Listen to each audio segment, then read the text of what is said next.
அனைவருக்கும் வணக்கம். விசுவாவசு வருட புரட்டாசி மாத ராசி பலன்கள். இந்த புரட்டாசி மாதம் நம்முடைய ராசி மற்றும் நம்முடைய லக்னத்துக்கு எப்படி இருக்கு அப்படிங்கறத இப்ப நம்ம டீடெயிலா கிளியரா நம்ம பார்க்கலாம். வீடியோவை ஸ்டார்ட் பண்றதுக்கு முன்னாடி நீங்க நம்ம சேனலை சப்ஸ்கிரைப் பண்ணாம இருந்தீங்கன்னா மறக்காம சப்ஸ்கிரைப் பண்ணிக்கோங்க. அப்படியே பக்கத்துல இருக்க பெல் சிம்பிளை கிளிக் பண்ணிக்கோங்க. அப்பதான் நாங்க போற இது போல யூஸ்ஃபுல்லான வீடியோக்கள் உங்களுக்கு உடனுக்குடனே நோட்டிபிகேஷனாக கிடைக்கும். இப்போது 7வது ராசியா வரக்கூடியது துலாம். துலாம் ராசி மற்றும் துலாம் லக்னத்தை சேர்ந்தவர்களுக்கு இந்த புரட்டாசி மாதம் எப்படிப்பட்ட சிறப்பு பலன்களை தரப்போகுது அப்படிங்கறத இப்ப நம்ம டீடெயிலா கிளியரா நம்ம பார்க்கலாம். முதலாவது அந்த மாதத்துல பிளானட்டரி பொசிஷன்லாம் எப்படி இருக்கு, கிரகங்கள்லாம் எந்தெந்த இடங்கள்ல டிராவல் பண்ணிட்டு இருக்கு அப்படிங்கறத ஃபர்ஸ்ட் டீடெயிலா அனலைஸ் பண்ணலாம். இந்த புரட்டாசி மாதத்தை பொறுத்த வரைக்கும் நம்முடைய ராசிக்கு 5ஆம் இடத்துல ராகுடைய சஞ்சாரம். போன மாதத்துல பார்த்த மாதிரி இந்த மாதத்துல ராகு எந்த சேஞ்சஸும் பண்ணல. அதே மாதிரி சனி 6ஆம் இடத்துல வக்ரத்துல இருக்காரு, அவரும் எந்த சேஞ்சஸும் பண்ணல. அடுத்தது குரு 9ஆம் இடத்துல, அவரும் எந்த சேஞ்சஸும் பண்ணல. வருட கிரகங்கள்ல எந்த மாற்றமும் பண்ணல. அடுத்தது சுக்கிரன் கேது காம்பினேஷன் இந்த மாதத்துல 11ஆம் இடத்துல இருக்கும். அது ஒரு வகையில சிறப்பு. ஆனா சுக்கிரனும் கேதுவும் இணைகிறது அவ்வளவா சிறப்பு இல்ல. ஏன்னா சுக்கிரன் அதீத பற்றுள்ள கிரகம். சுகபோகம், ஆசை, புதுசா ஒரு விஷயத்தை ட்ரை பண்றது, ட்ரெண்டிங்ல இருக்கிற விஷயத்தை ட்ரை பண்றது, இதுக்கெல்லாம் காரகத்துவம் வாய்ந்த ஒரு கிரகம் தான் சுக்கிரன். கேது டோட்டலா ஆன்மீக கிரகம், பற்றில்லா கிரகம் அப்படின்னு சொல்லுவோம். கேது எந்த கிரகத்தோட இணைகிறாரோ சுத்தமா ஒரு மாதிரி பற்றில்லாத ஒரு மனநிலை கிரியேட் பண்ணும். அதே மாதிரி ராசிநாதனோட சுக்கிரன் இணையவே கூடாது. இந்த மாதத்துல ஒரு 22 நாட்கள் 11ஆம் இடத்துல சுக்கிரனோட இணைந்து கேது சஞ்சாரம் செய்யறாரு. தான பலம் சிறப்பா இருக்கு. ஆனா இந்த சுக்கிரன் கேது கன்ஜக்ஷன்ல இருக்கிற அந்த அமைப்பு கொஞ்சம் மைனஸ் தான். கேது பகவான சுக்கிர பகவான் நெருங்க அது ஒரு மாதிரி பற்றில்லாத மனநிலையை அதிகமா இன்க்ரீஸ் பண்றதுக்கு வாய்ப்பு உண்டு. இருப்பினும் அது ஒரு சில விஷயங்கள்ல பாசிட்டிவான ரிசல்ட் கொடுக்கும். அதையும் நான் உங்களுக்கு டீடைலா எக்ஸ்பிளைன் பண்றேன். அடுத்து ஃபைனலா 12ஆம் இடத்துல சூரியன் புதனுடைய காம்பினேஷன் வரும். சூரியன் புதன் கன்ஜக்ஷன் இந்த மாதத்துடைய ஆரம்பத்துல இருக்கும். புதன் இந்த மாதத்துல ஃபர்ஸ்ட் ஹாஃப்ல உச்ச நிலையில இருப்பாரு. ஆட்சி உச்ச மூலதிரிகோண வீட்டுல புதனுடைய சஞ்சாரம் பிளஸ் சூரியன் இணைகிறது அதிநட்பு வீட்டுல சூரியன் இருக்கிறதுனால அது புதனாதித்ய யோகமா வேலை செய்யும். 12ல இருக்கிறதுனால கொஞ்சம் மத்தியமமான பலன்களை கொடுத்தாலும் சிறப்பான பலன்களை கொடுத்துரும். அதன் வகையில இந்த புதனாதித்ய யோகம் உங்களுக்கு சிறப்பு தான். ஜென்மத்துல இந்த மாதத்துல செவ்வாய் இருப்பாரு. நம்முடைய ராசியிலேயே செவ்வாயுடைய சஞ்சாரம் இருக்கும். இந்த மாதத்துல செவ்வாய் எந்த சேஞ்சஸும் பண்ணல. அடுத்தது இந்த மாதத்தை பொறுத்த வரைக்கும் கிரக பயிற்சிகள்லாம் எப்படி இருக்கு அப்படின்னு நம்ம அனலைஸ் பண்ணும்போது கரெக்டா 16ஆம் தேதி மாதத்தோட செகண்ட் ஹாஃப்ல புதன் பயிற்சி. புதன் நம்முடைய ராசிக்கு கரெக்டா 16ஆம் தேதி என்டர் ஆயிடுவாரு. பிளஸ் செவ்வாயோட அந்த கன்ஜக்ஷன் வைக்கிறாரு. அது நம்ம ஒரு முக்கியமான காம்பினேஷனா நான் பாக்குறேன். அடுத்தது நம்ம முக்கியமா பாக்குறது கரெக்டா 22ஆம் தேதி சுக்கிர பயிற்சி. சுக்கிரன் நம்முடைய ராசிக்கு 11ஆம் இடத்துல இருந்து 12ஆம் இடத்துக்கு டிரான்சிட் ஆகி நீச்சமாகிறாரு. 22ஆம் தேதிக்கு மேல நம்முடைய ராசிநாதன் பலம் இழக்கிறார். சுக்கிரன் நீச்சமாகிறது குற்றம். ஃபைனலா சூரியன் நம்முடைய ராசிக்கு 12ஆம் இடத்துல இருந்து நம்முடைய ராசிக்கு என்றாவாரு கரெக்டா 31ஆம் தேதி. அது மாதத்தோட கடைசியில சுக்கிரன் நம்முடைய ராசிக்குள்ள என்றாகி நீச்சமாயிடுவாரு. இதுவும் நான் ஒரு மைனஸா பாக்குறேன். அதே மாதிரி குரு பார்வையில செவ்வாய் இருப்பாரு. குருமங்கள யோகம் பிளஸ் மாதத்தோட செகண்ட் ஹாஃப்ல புதனும் இணைந்து குருவுடைய சுபத்துவ பார்வையில இருப்பாங்க. அதெல்லாம் நான் ஓரளவுக்கு பாசிட்டிவா பாக்குறேன். மாதத்துல 22ஆம் தேதிக்கு மேல சுக்கிரன் நீச்சமாகிறது ஒரு பெரிய குற்றம். அது இந்த மாதத்துல ஒரு சில இடர்பாடுகள் ஒரு சில தடுமாற்றங்களை கொடுக்கும். அதை நான் உங்களுக்கு டீடைலா எக்ஸ்பிளைன் பண்றேன். அடுத்தது இதுதான் இந்த புரட்டாசி மாதத்துக்கான கிரக அமைப்பு. இப்போ இந்த புரட்டாசி மாத ராசி பலன்களை ரொம்ப டீடைலா கிளியரா நம்ம பார்க்கலாம். இந்த மாதத்தை பொறுத்த வரைக்கும் சுக்கிரன் கேது காம்பினேஷன் மாதத்தோட பிகினிங்ல இருக்கும். கரெக்டா 22ஆம் தேதி வரைக்கும் இந்த காம்பினேஷன் இருக்கும். 11ஆம் இடத்துல இருக்கிற சுக்கிரன் ஒரு பக்கம் நமக்கு பொருளாதாரம் சார்ந்த எண்ணங்கள், பொருளாதாரத்தின் மேல பற்று இதெல்லாம் கொடுத்தாலும் கேதுவோட இணைந்த அமைப்புல இருக்கிறதுனால எவ்வளவு பணம் வந்தாலும் பத்தலங்கிற ஒரு அமைப்புக்கு வந்துடும். இந்த நேரத்துல நிறைய பொருளாதாரம் ஜெனரேட் ஆகும். ஆனா அதுல ஒரு மாதிரி பற்று இல்லாத அமைப்பு வரும். எல்லாத்துலயும் ஒரு மாதிரி சலிப்பு, வெறுப்பு, மைண்ட் ரொம்ப லோவா ஃபீல் பண்ற மாதிரியான ஒரு சூழ்நிலை இதை இந்த சுக்கிரன் கேது காம்பினேஷன் கிரியேட் பண்ணும். சில விஷயங்கள்லாம் ரொம்ப சலிப்பா பேசுவாங்களே, அது இந்த சுக்கிரன் கேது காம்பினேஷன்ல இருக்கும்போது தான் ஏற்படும். எல்லாமே இருக்கும், ஆனா அது எதுவுமே இல்லாத மாதிரி ஒரு மனநிலையை, ஒரு வெறுமையான ஒரு மனநிலை கொடுக்கும். அதான் சுக்கிரன் கேது காம்பினேஷன். அதனால இந்த மாதத்தை பொறுத்த வரைக்கும் ஓவரா திங்க் பண்ண வேண்டாம். எதுலையும் ஓவரா திங்க் பண்ணி உங்களை நீங்களே வருத்திக்க வேண்டாம். வரத அப்பப்போ அனுபவிக்கிறது ட்ரை பண்ணுங்க. ஓவரா திங்க் பண்ணி உங்களை நீங்களே வருத்திக்காம இருக்கிறது சிறப்பு. ஏன்னா அந்த சுக்கிரன் கேது காம்பினேஷன் வரும்போது ஓவர் திங்கிங்க கொடுத்துரும். ரொம்ப ஆதி மூலம் வரைக்கும் போய் நல்லா திங்க் பண்ணி கடைசியில ஜீரோ ஆகும். அதனால ஓவர் திங்கிங்க குறைக்கணும். அதே மாதிரி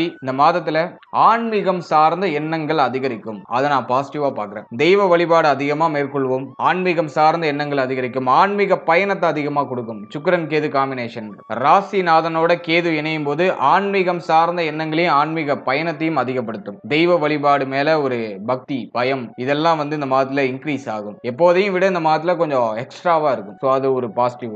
11ஆம் இடத்துல சுக்கிரன் இருக்கிறதுனால மூத்த சகோதரத்துவத்தின் மேல பாசம் அதிகரிக்கும். ஆனா ஆனா அந்த உறவு நிலையில ஒரு மாதிரி கொஞ்சம் கருத்து போராட்டங்கள்லாம் இருக்கும். ஆனா பாசம், ஒரு பற்று இதெல்லாம் அதிகரிக்கும். அது ஓரளவுக்கு பாசிட்டிவா இருக்கு. பொருளாதாரம் சார்ந்த எண்ணங்களும் பொருளாதார வளர்ச்சியும் ஓரளவுக்கு சுபத்துவமா இருக்கும். நமக்கு தேவையான பொருளாதாரம் நமக்கு வந்துகிட்டே இருக்கும். அதெல்லாம் பாசிட்டிவா இருக்கு. அதே போல புதன் 12ஆம் இடத்திலேயே ஆட்சியா முதல் 16 நாட்கள் இருப்பாரு. ஆட்சி உச்சம் மூலதிரிகோண நிலையில இருப்பாரு. செலவு தாறுமாறா இருக்கும். செலவை கண்ட்ரோலே பண்ண முடியாது. எவ்வளவு சம்பாதிச்சாலும் கையில நிக்க மாட்டேதுங்கிற ஒரு விரக்தி தன்மை இந்த மாதத்துல அதிகரிக்கும். அதனால துலாம் ராசி, துலாம் லக்னத்தை சேர்ந்தவர்கள் பொருளாதாரத்தின் மேல பற்றே இல்லாம இருக்கணும். பொருளாதாரத்தை மைண்ட் தேடவே கூடாது. இப்போதைக்கு நீங்க ஆன்மீகத்துல ரொம்ப டீப்பா போறது ரொம்ப நல்லது. பொருளாதாரத்தின் மேல பற்று வச்சீங்கன்னா, பொருளாதாரத்தை தேடினீங்கன்னா அது உங்களுக்கு கிடைக்காது. ஒரு மாதிரி வெறுத்த மனநிலை கொடுக்கிறது வாய்ப்பு இருக்கு. அது முதல் 16 நாட்கள்லயே நடக்கும். அதனால புரட்டாசி மாதத்துல பொருளாதாரத்தின் மேல ஒரு டிட்டாச்மெண்டோட இருந்துறது நல்லது. பொருளாதாரத்தின் மேல பற்றே இல்லாம இருக்கணும். அப்பதான் அந்த பொருளாதாரம் உங்களுக்கு பெருகும். பற்று வச்சீங்கன்னா அது போச்சுன்னு அர்த்தம். செலவு தாறுமாறா கொடுத்துக்கிட்டே இருக்கும். உங்களால அந்த வரவுக்கு மீறிய செலவுன்னு சொல்றது அது இந்த காலகட்டங்களில் நிகழும். முதல் 16 நாட்கள் கொஞ்சம் சிரமமா இருக்கிற மாதிரி ஃபீல் ஆகும். ஏன்னா 12ஆம் இடத்துல 12ஆம் அதிபதி ஆட்சி உச்ச மூல திரிகோணத்தோட இருக்காரு. 11ஆம் அதிபதியும் 12க்கு வந்துட்டாரு. பிளஸ் லக்னாதிபதி அப்படிங்கிற சுக்கிர பகவான் 11ஆம் இடத்துல கேதுவோட இணைந்திருக்காரு. பொருளாதாரத்தின் மேல பற்று வச்சா அது அப்படியே டோட்டலா ஜீரோ ஆக்கும். அல்ல இந்த மாதத்தை பொறுத்த வரைக்கும் ஆன்மீகம் சார்ந்த விஷயங்களை பயணிக்கிறது ரொம்ப நல்லது. தெய்வ வழிபாடு அதிகமா பண்றது ரொம்ப நல்லது. அது உங்களுக்கு பாசிட்டிவான ரிசல்ட்டை கொடுத்துரும். அடுத்து செவ்வாய் ஜென்மத்தில் இருக்கிறது கோப உணர்வு அதிகமா கொடுக்கும். 2ஆம் அதிபதி ஜென்மத்துக்கு வந்தா வாக்கு வன்மை அதிகரிக்கும், பேச்சு வன்மை அதிகரிக்கும். உங்களுக்கு தேவையான விஷயங்களை பேசியே சாதிச்சுப்பீங்க. இப்ப நீங்க ஏதாச்சும் ஒரு விஷயத்தை எக்ஸிக்யூட் பண்ணணும்னு நினைக்கிறீங்க, ஏதாச்சும் ஒரு விஷயத்தை செயல்படுத்தணும்னு நினைக்கிறீங்கன்னா அதுல வேகமா இருந்து அதுல வெற்றி அடைவீங்க. அதெல்லாம் பாசிட்டிவா இருக்கு. 2ஆம் அதிபதி ஜென்மத்துக்கு வந்தாக்கா பேச்சு வன்மை அதிகரிக்கும், பேச்சால ஆதாயம், உடைய வார்த்தைகள்ல ஒரு பவர்ஃபுல்லான ஒரு தன்மை அப்படிங்கிறது வெளிப்படும். அதே மாதிரி ஃபேமிலி சம்பந்தப்பட்ட எண்ணங்கள் அதிகமா வரும். குடும்பம் சார்ந்த எண்ணங்கள், திருமணம் சார்ந்த எண்ணங்கள், திருமண வாழ்க்கை சார்ந்த எண்ணங்கள் இதெல்லாம் அதிகமா வரும். முக்கியமா குடும்ப வாழ்க்கை சார்ந்த எண்ணங்கள் அதிகமா வரும். குடும்பத்துக்காக அதிகமா உழைப்பீங்க. ஃபேமிலி ஓரளவுக்கு ஸ்டாண்டர்ட் பண்ணும் அப்படிங்கிற மாதிரியான எண்ணங்கள்லாம் அதிகரிக்கும். குடும்பத்துல சுப நிகழ்வுகள், சுப பேச்சுவார்த்தைகள்லாம் அதிகமா இருக்கும். அதுலயும் உங்களுக்கு தேவையானதை அடைகிறதுல குறிக்கோளா இருப்பீங்க. அதெல்லாம் இந்த மாதத்துல பாசிட்டிவா இருக்கு. அடுத்த திருமண முயற்சி, திருமண வாழ்க்கை இதெல்லாம் அனலைஸ் பண்ணும்போது இந்த மாதத்துல சூப்பர் பாசிட்டிவான ரிசல்ட் கிடைக்கும். திருமண முயற்சியை பொறுத்த வரைக்கும் 7ஆம் அதிபதி ஜென்மத்துல இருக்கிறதுனாலையும், ஜென்மத்துல இருந்து 7ஆம் இடத்தை பார்க்கிறதுனாலையும் திருமண முயற்சிகள்ல சுப செய்திகள் டெஃபினட்டா கிடைச்சிடும். ரொம்ப நாளா திருமண முயற்சி பண்றீங்க, ஒரு நல்ல செய்தி கிடைக்கலன்னா இந்த மாதத்துல கிடைச்சிடும். அடுத்தது நம்ம முக்கியமா பார்க்கிறது திருமண வாழ்க்கை. திருமண வாழ்க்கையை பொறுத்த வரைக்கும் வாழ்க்கை துணை சார்ந்த விஷயங்கள் இருந்த பிரச்சனை, வருத்தம், குழப்பம் அதெல்லாம் இப்ப குறைய ஆரம்பிக்கும். வாழ்க்கை துணை மேல பாசம் அதிகரிக்கும். இருப்பினும் வாழ்க்கை துணை மேல அதிகமான கோப உணர்வுகளை வெளிப்படுத்த வாய்ப்பு இருக்கு. இதை உரிமையில பேசுறதுன்னு சொல்லுவோம்ல, டக்குன்னு அவசரப்பட்டு வார்த்தைகள் அதிகமா வெளியிடுறது, கோபமா திட்டுறது, இந்த வெறுப்புணர்வை வெளிப்படுத்துறது வாய்ப்பு உண்டு. அதை நம்ம நியூட்ரல் பண்ணிக்கிறது நல்லது. பொதுவாவே 7ஆம் அதிபதி ஜென்மத்துக்கு வந்துட்டாலே வாழ்க்கை துணையால ஆதாயம் உண்டு. அதே மாதிரி வாழ்க்கை துணைக்கு உங்களால ஆதாயம் உண்டு. வாழ்க்கை துணை மேல பாசம் பற்றலாம் அதிகரிக்கும். ஆனா உரிமையோட பேசுவோம், உரிமையோட திட்டுவோம். அந்த கோபத்தன்மையும் இந்த செவ்வாய் வெளிப்படுத்துவார். அந்த கோபத்தை இந்த மாதத்துல குறைச்சிக்கணும். அதுல நம்ம கொஞ்சம் கவனமா இருக்கிறது சிறப்பான பலன்களை பெற்றுக் கொடுக்கும். அடுத்தது நண்பர்களால் ஆதாயம் ஏற்படும். ஏன்னா 7ஆம் அதிபதி ஜென்மத்துல பழைய நண்பர்களை சந்திக்கிறதுக்கான வாய்ப்பு கிடைக்கும். புதிய நண்பர்கள் கிடைப்பாங்க. நண்பர்களாலலாம் சிறப்பான முறையில் ஆதாயம் ஏற்படும். அதுவும் பாசிட்டிவா இருக்கு. குடும்பத்துல சுப மாற்றங்கள், சுப நிகழ்வுகள் ஏதாச்சும் நடக்கும். அதனால குடும்பங்கள்லாம் ஒண்ணு சேருவாங்க. அதுவும் இந்த மாதிரில பாசிட்டிவா இருக்கு. அடுத்தது 5ஆம் இடத்துல ராகு உடைய சஞ்சாரம். பொதுவா 5ல ராகு இருக்கும்போது பிள்ளைகள் சார்ந்த விஷயம், குழந்தை பாக்கியம் சார்ந்த விஷயங்கள ஒரு சில தடுமாற்றம், வருத்தங்களை கொடுக்குது. ஆல்ரெடியே பிள்ளைகள் சார்ந்த விஷயங்கள உங்களுக்கு வருத்தங்கள்லாம் இருக்கலாம், கவலைகள் அதிகமா இருக்கலாம். பிள்ளைகளுக்கு ஒரு சுப விசேஷம் நடக்கலைங்கிற வருத்தங்கள்லாம் அதிகமா இருக்கலாம். இந்த மாதத்தை பொறுத்த வரைக்கும் நீண்ட நாளா இருக்கக்கூடிய வருத்தம், குழப்பத்துக்கு ஒரு முற்றுப்புள்ளி வந்துடும். குரு பார்வையில ராகு இருக்கிறதுனாலையும், செவ்வாய் ஜென்மத்துல இருக்கிறதுனாலையும் பிள்ளைகளுக்கு சுப விஷயம் சம்பந்தமான முயற்சிகள்லாம் எடுப்பீங்க. அதுல ஒரு நல்ல வெற்றி, நல்ல ஒரு சுப செய்தி அதெல்லாம் கிடைச்சிடும். பிள்ளைகளோட ஏதாச்சும் கருத்து போராட்ட பிரச்சனைகள்லாம் போயிட்டு இருக்குன்னா அதெல்லாம் இப்ப சரியாக ஆரம்பிக்கும். அதே மாதிரி பிள்ளைகளுக்கு உடல் ஆரோக்கிய ரீதியா ஏதாச்சும் பிரச்சனை இருந்துச்சுன்னா அதுவும் இப்ப சரியாகும். பூர்வீக சொத்துல இருந்த குழப்பம், வில்லங்கம் அது குறைய ஆரம்பிக்கும். அதுவும் நமக்கு பாசிட்டிவா இருக்கு. காதல் உறவுல இருக்கக்கூடிய குழப்பங்களும் ஓரளவு குறைய ஆரம்பிக்கும். காதல் உறவு சார்ந்த விஷயங்கள் இருக்கக்கூடிய தடுமாற்றங்கள்லாம் குறைய ஆரம்பிக்கும். இந்த மாதத்துல காதல் உறவை திருமண உறவா கன்வெர்ட் பண்ணலாமா அப்படின்னு நம்ம பார்க்கும்போது அதுவும் பாசிட்டிவா இருக்கு. ஃபேமிலியில பேசலாம், குடும்ப உறுப்பினர்களோட பேசலாம், காதல் உறவை திருமண உறவா கன்வெர்ட் பண்றதுக்கு பேசலாம். அதுக்கும் இந்த மாதம் பாசிட்டிவா இருக்கு. அடுத்தது சனி பகவான் வக்ரம் 6ஆம் இடத்துல. கடன் சார்ந்த நெருக்கடிகள் இருக்கலாம். கடனை கட்டி முடிக்கணுங்கிற அந்த ஒரு உத்வேகம் அதிகரிக்க ஆரம்பிக்கும். அதே மாதிரி மறைமுக எதிரிகளால தொந்தரவு, உங்ககிட்ட நல்லவங்க மாதிரி பேசிட்டு உங்களுக்கு பின்னாடி வேலை பார்க்கறதுலாம் வாய்ப்பு இருக்கு. சோ அதுல எல்லாம் கேர்ஃபுல்லா இருந்துக்கணும். செவ்வாயுடைய பார்வை 4ஆம் இடத்துல இருக்கிறதுனால தாயார் மேல கோவப்படுறதுக்கு வாய்ப்பு அதிகமா இருக்கு. அதே மாதிரி தாயாரோட அந்த உறவு நிலையில ஒரு சில ஏற்றத்தாழ்வுகள் இருக்கலாம். தாயாருக்கு ஹெல்த் ரீதியா ஏதாச்சும் பிரச்சனைகள் வரது வாய்ப்பு இருக்கு. சோ அதுல கொஞ்சம் கேர்ஃபுல்லா இருக்கணும். தாயார் உங்க மேலேயோ அல்லது நீங்க தாயார் மேலேயோ கோவப்படுறதுக்கு வாய்ப்பு இருக்கு. சோ அந்த கோப உணர்வுகள்லாம் இந்த மாதிரில கொஞ்சம் குறைச்சிக்கணும்.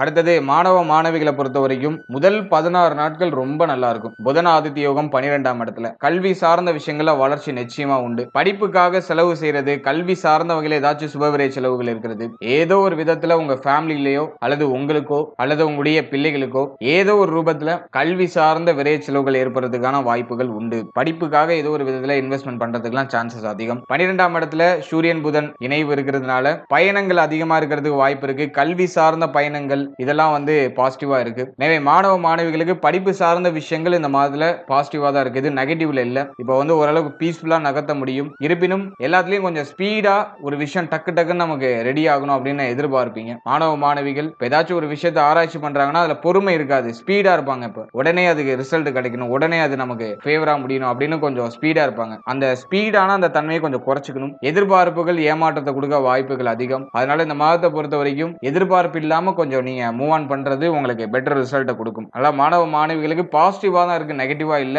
வேகத்தன்மைகளை கொஞ்சம் குறைச்சிக்கோங்க. எல்லாத்துலயும் ரொம்ப ஸ்பீடா இருக்கிறது ஒரு மாதிரி கொஞ்சம் தடுமாற்றத்தை கொடுக்கும். ஓவரா திங்கும் பண்ணக்கூடாது. ஏன்னா வந்து செவ்வாய் வந்து ஜென்மத்துல இருக்கும்போது ஓவர் திங்கிங்க கொடுத்துரும். சோ அதுலயும் நம்ம கொஞ்சம் கேர்ஃபுல்லா இருக்கணும். மற்றபடி நெகட்டிவா எதுவும் இல்ல. படிப்பு சார்ந்த விஷயங்கள்ல சுபத்துவம் சுப மாற்றங்கள்லாம் நிச்சயமா உண்டு. விரைய செலவு கல்வி சார்ந்த வகையில டெஃபினட்டா இருக்கும்.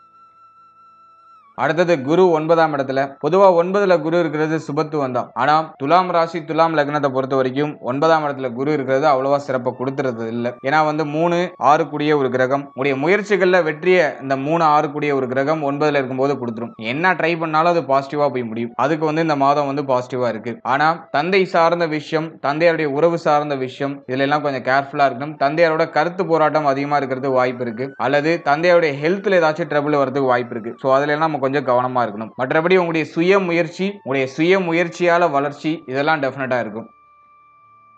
அடுத்தது தொழில் சார்ந்த விஷயம்லாம் இந்த மாதத்துல எப்படி இருக்கும்? தொழில் உத்தியோகம் இது சார்ந்த விஷயம்லாம் எப்படி இருக்கும்? 10ஆம் இடம் வந்து சுபத்துவ நிலையில தான் இருக்கு. 10ஆம் இடத்துல பெருசா எதுவும் நெகட்டிவான பிளானட்டோட இன்ஃப்ளூயன்ஸ்லாம் இல்ல. 10ஆம் அதிபதி நமக்கு ஆல்மோஸ்ட் ஃபேவரான இடங்கள்ல இந்த மாதத்துல ஒரு 20 நாள் உங்களுக்கு ரொம்ப ஃபேவரா டிராவல் பண்ணிடுவாரு. அதனால இந்த மாதத்தை பொறுத்த வரைக்கும் தொழில் உத்தியோகத்துல பெருசா தொய்வு நிலை இல்ல. தொழில் உத்தியோகம் சார்ந்த வகையில சுப வளர்ச்சி சுப மாற்றங்கள்லாம் உண்டு. எதையும் எதிர்பார்க்காம இந்த மாதத்துல நீங்க டிராவல் பண்ணுங்க. தொழில் உத்தியோகத்துல எதிர்பார்ப்பை குறைச்சு நீங்க டிராவல் பண்ணுங்க.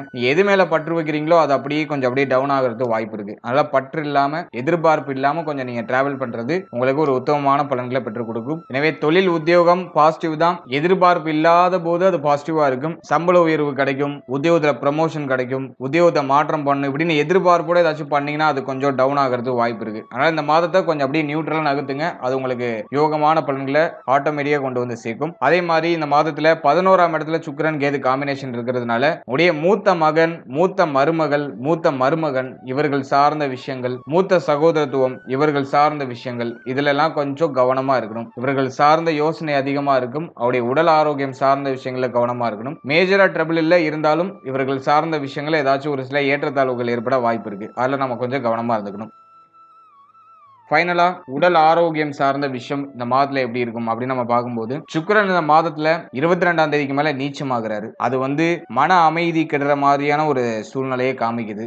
அதாவது 22ஆம் தேதிக்கு மேல குழப்பமான மனநிலை அதிகமா இருக்கும். அதனால தூக்கமின்மை பிரச்சனை இருக்கிறதுக்கு வாய்ப்பு இருக்கு. அதாவது டயத்துக்கு சாப்பிட்டு டயத்துக்கு தூங்குங்க. ஸோ அதை நீங்க இந்த மாதத்துல கண்டிப்பா ஃபாலோ பண்ணணும். 22ஆம் தேதிக்கு மேல ஹெல்த்ல கொஞ்சம் கேர்ஃபுல்லா இருக்கணும். ஓவரா திங்க் பண்றதெல்லாம் குறைச்சிக்கணும். ஏன்னா வந்து சுக்கிரன் நீச்ச நிலை அடைவாரு. ஜென்மத்துல செவ்வாய் பிளஸ் வந்து புதனுடைய சஞ்சாரம்லாம் இருக்கும். இந்த காம்பினேஷன்லாம் இருக்கும்போது ஓவரா யோசனையை கொடுத்துரும். பொருளாதாரம் சார்ந்த யோசனையை அதிகமா கொடுத்துரும். பொருளாதார பற்றாக்குறை, பொருளாதார தடுமாற்றம் இதெல்லாம் அதிகமா கொடுத்துரும். அதனால இந்த மாதத்தை பொறுத்த வரைக்கும் ஓவரா யோசிக்காம இருக்கிறது உங்களுக்கு சிறப்பு. பொருளாதாரத்து மேல பற்று இல்லாம இருக்கக்கூடிய பொருளாதாரத்தை சேஃப்டி பண்றதுக்கு முயற்சி பண்ணுங்க. ஏன்னா மாதத்தோட செகண்ட் ஹாஃப்ல பொருளாதார நெருக்கடி டெஃபினட்டா வரதுக்கு வாய்ப்பு அதிகபட்சமா இருக்கு. அதனால பொருளாதாரம் சார்ந்த விஷயங்கள் எல்லாம் முன்கூட்டியே பிளான் பண்ணி நீங்க டிராவல் பண்றது உங்களுக்கு யோகமான பலனை பெற்றுக் கொடுக்கும். அதே மாதிரி ஹெல்த் நம்ம எடுத்துக்கும் போது வயிறு சம்பந்தப்பட்ட விஷயம், உங்களுடைய தோள்பட்டை சார்ந்த விஷயம், பாதம் சம்பந்தப்பட்ட விஷயம், உங்களுடைய கால் பாதம் சார்ந்த விஷயம், தலை முகம் இது சார்ந்த விஷயங்களை கேர்ஃபுல்லா இருக்கணும். இந்த மாதிரி தலைவலி பிரச்சனை ஒரு சிலருக்கு வரதுக்கு வாய்ப்பு இருக்கு. அதே மாதிரி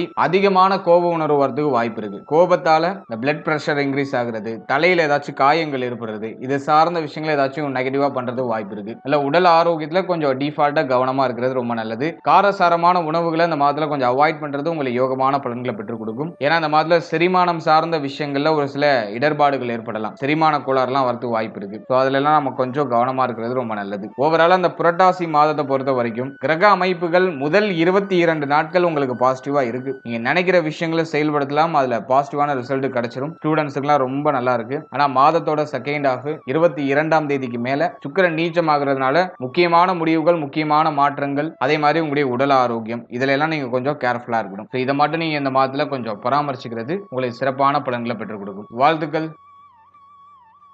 இப்போ நீங்க இதுவரைக்கும் பார்த்தது ஒரு பொதுவான கோச்சார பலன். மாத கிரகங்களுடைய சஞ்சாரத்தின் அடிப்படையில் இந்த பொது பலன் அப்படிங்கிறது கணிக்கப்பட்டிருக்கு. இது உங்களுடைய ஜனனகால ஜாதகத்தில் இருக்கக்கூடிய கிரக அமைப்புகள், உங்க ஜனனகால ஜாதகத்தில் இருக்கக்கூடிய யோக அமைப்புகள், மேலும் உங்களுக்கு நடக்கக்கூடிய தசா புக்தி, இதன் அடிப்படையில் இந்த பலன்கள் நிறைய பேருக்கு ஒரு சில ஏற்றத்தாழ்வுகளையும் மாற்றங்களையும் சந்திக்கிறதுக்கு வாய்ப்புகள் அதிகபட்சமா உண்டு. முக்கியமா உங்களுக்கு ஒரு யோக தசை நடக்குதுன்னா கோச்சார ரீதியா நடக்கக்கூடிய நெகட்டிவான இன்ஃபுளுன்ஸ்ல நீங்க மேக்சிமம் ப்ரொடெக்டடா போயிடுவீங்க. பிரச்சனைகள் எதுவும் சந்திக்காம நியூட்ரலா நகர்ந்துருவீங்க. அதுவே அவயோக தசை நடக்குதுன்னா இந்த கோச்சார ரீதியா இருக்கக்கூடிய அந்த நெகட்டிவான இன்ஃப்ளூயன்ஸ் கொஞ்சம் அதிகமா இருக்கிறதுக்கு வாய்ப்பு உண்டு. யோகமான தசை நடக்கிறவங்களுக்கு இந்த பாதிப்புகள் மேக்ஸிமம் இருக்காது. பிரச்சனைகள் அதிகபட்சமா இருக்காது. சின்ன சின்ன நெருக்கடிகள் வரும், அது உடனே சரியாயிடும். ஆனா அவயோக தசை நடக்கிறவங்க ரொம்ப கேர்ஃபுல்லா இருக்கணும். எனவே சப்ஜெக்டும் உங்களுடைய ஜனனகால ஜாதகத்துல என்ன தசை நடக்குது, உங்களுக்கு பிளானட்டரி பொசிஷன்லாம் உங்களுடைய ஜாதகத்துல எப்படி இருக்கு, அதை பொறுத்து உங்களுடைய இந்த கோச்சார பலன்களை நீங்க சூப்பர் கம்போஸ் பண்ணி பார்க்கணும். ஜஸ்ட் நீங்க உங்களுடைய ஜனனகால ஜாதகத்துல என்ன தசா புக்தி நடக்குது அப்படிங்கறது உங்களுடைய குடும்ப ஜோதிடத்தை ஒரு வாட்டி கொடுத்து அனலைஸ் பண்ணி அது நல்லதா கெட்டதாங்கிறத மட்டும் அனலைஸ் பண்ணி வச்சுக்கோங்க.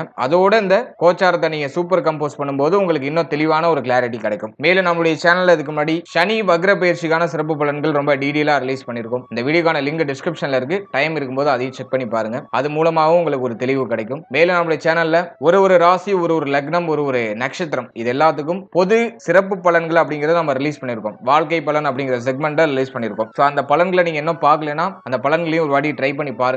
அதுக்கான லிங்க் டிஸ்கிரிப்ஷன்ல இருக்கு. அந்த பதிவுகளை நீங்க பார்க்கும்போது உங்களை பற்றிய, உங்கள் வாழ்க்கை பற்றிய ஒரு தெளிவு, ஒரு புரிதல் உங்களுக்கு டெஃபினட்டா கிடைக்கும். சோ அதை நீங்க பார்க்கலனா அதை ஒரு வாட்டி ட்ரை பண்ணி பாருங்க. டைம் இருக்கும்போது பாருங்க. டிஸ்கிரிப்ஷன்ல லிங்க் இருக்கு. And finally very limited time. So be cool, stay happy, stay healthy and enjoy. வாழ்த்துக்கள். நன்றி.